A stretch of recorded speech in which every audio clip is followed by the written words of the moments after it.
ছাগলের চেয়েও ছোট গরু উঠেছে কোরবানির হাটে। শুনে অবাক হলেও গরুর বাচ্চার মতো দেখতে এই গরুগুলো বিক্রি হচ্ছে কোরবানির জন্য। আকারে ছোট হলেও দামটা কিন্তু ছোট নয়। এক একটি গরুর দাম প্রায় লাখ টাকার উপরে। আনুমানিক বলতে 150-170 এরকমের মধ্যে পড়ে। ছাগলের চেয়েও ছোট, দেখতে পুতুলের মতো এই গরুগুলো ভুট্টি গরু। শুধু আকারেই ছোট নয়, ভুটানে জন্ম নেয়া এই বিশেষ জাতের গরুর দাম আকাশ ছোঁয়া। ভুট্টি তো ভুটান নাম থেকেই আসছে।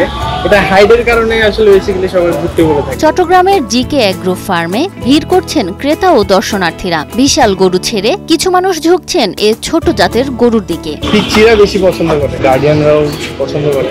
ভুট্টি গরু আসে ভুটান থেকে। ভুট্টি গরু এখন খামারের সবচেয়ে বড় আকর্ষণ। ছোট বয়স থেকে আমরা কালেক্ট করে থাকি, এখানে রেডি করা হয়। শীতকালে বাছুরগুলোকে আমদানি করা হয় আর উত্তরবঙ্গে খামারিরা লালন পালন করে বিক্রি করেন। কালেকশনটা আমরা উত্তরবঙ্গ থেকেই করি।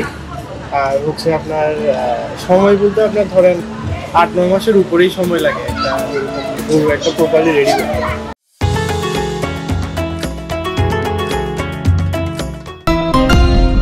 এ জাতের গরু সবসময় বাজারে পাওয়া যায় না, শুধু ঈদের আগে কোরবানির হাটে দেখা মেলে। এক একটি ভুট্টি গরুর মাংস হয় প্রায় 80 কেজির মতো। খাওয়ার অভিজ্ঞতা এতটাই ভালো যে যারা একবার খেয়েছে তারা পরের ঈদে আবার ভুট্টি খুঁজে। ভুট্টি যারাই নেই তারা শখেই নেই, শখের বসেই নেই। ভুট্টি গরুর আচরণও বেশ বিলাসী। একবার রান্না করা খাবার দ্বিতীয়বার খায় না। কাদায় হাঁটলে অসুস্থ হয়ে পড়ে। এদের গোয়াল ঘরও দিনে কয়েকবার পরিষ্কার করতে হয়। আমাদের ছিল 6-7টা মতো ছিল, কিছু সেল হয়েছে আর কিছু আছে। ভুট্টি গরু এখন শুধু কোরবানির পশু নয়, একটি সামাজিক মাধ্যমের তারকা। শিশুদের হাসি, বড়দের কৌতূহল আর অদ্ভুত এই গরুর আকর্ষণ, সব মিলিয়ে ঈদের হাটে যেন এক নতুন চমক।